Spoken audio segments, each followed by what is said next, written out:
it seems like he's making a step. I mean, the last 2 games, 13 rebounds, 12 rebounds. He's really making it an effort to get on the glass more.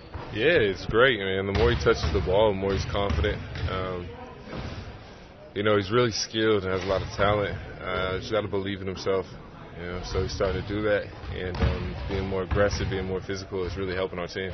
You've talked about you're trying to spur him, right? You're trying to tell him, like, you got to do this for us to take the shots when they're there, be more assertive, things like that, right? Every day, he's a big part of this team, a big part of our offense. So he needs to take the shots, he needs to step up, just make plays. He's a tremendous playmaker. And the more confidence he gives his abilities, you guys are going to see he's really a really good player. Mm-hmm. How do you go about trying to spark his confidence? Just challenge him every day. Every day I'm challenging him on something new. Just trying to expand his mind, think about things he hasn't thought about since he's been in the NBA, and just really work with him. Really work with him on and off the floor. Who was that guy here for you when you were in your second year? My second year. First and second year. Let's see here. Who was really talking to me? C.J. Watson used to talk to me a lot. I used to talk to C.J. Channing Frye, he never shuts up. So he was just talking, and I just happened to hear it. But he was a good friend of mine and a good mentor. Willie Green, my first year. Willie was probably the best vet that I've had, the most professional vet that I've had. Channing Frye didn't give defensive advice. Aaron Aflalo too, man. Channing, that's what I said. Channing was just running his mouth, man. Whether it was good advice or bad advice, it was funny advice at least. You got Paul George coming up. I mean, he had a big one against you guys. How tough of a guard is he? He's good, man. They're really letting him play out there. So he's able to take the ISO. He likes the spot ups.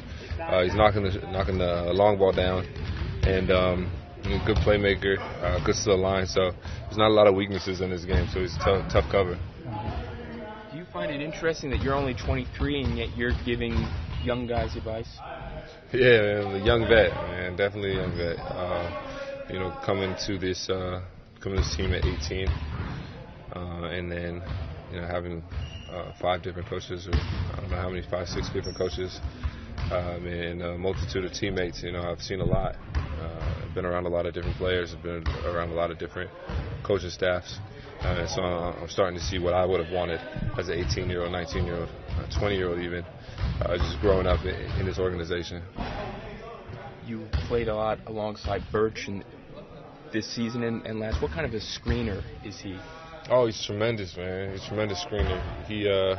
He gets you open, whether it's like a pin down or whether it's a pick and roll. And then he rolls hard and he cleans up the glass. So he's somebody that you want to play with. How much did he spring you in when you played Brooklyn the other night? A ton. He got me to my shots, and I just got to knock him down. So I got to also reward him. When he does pick me and roll, I got to throw him the ball every once in a while, just so he feels good about himself. Feels good about it. And Vooch was saying the other day, he said, I know this team's got a run in us. Like, you got to run, you need a run to get back in it. But he said, I know this team's got a run where we can rip off 4, 5, 6 in a row. How confident are you that, that can still happen? Yeah, he's not wrong. It's not wrong. This team definitely has a run. But we got to do it pretty soon. Mm-hmm. We got to start putting it together. So, the teams that make the playoffs deserve to make the playoffs. And we got to start playing in a way that is consistent every single night, because that's what playoff teams do. They play consistently, and once we get there, we'll make our run, and we'll be right there in contention. Mm-hmm. The trade deadline coming up, how much do you keep eye on Twitter, not related to yourself, but related to stuff around the league?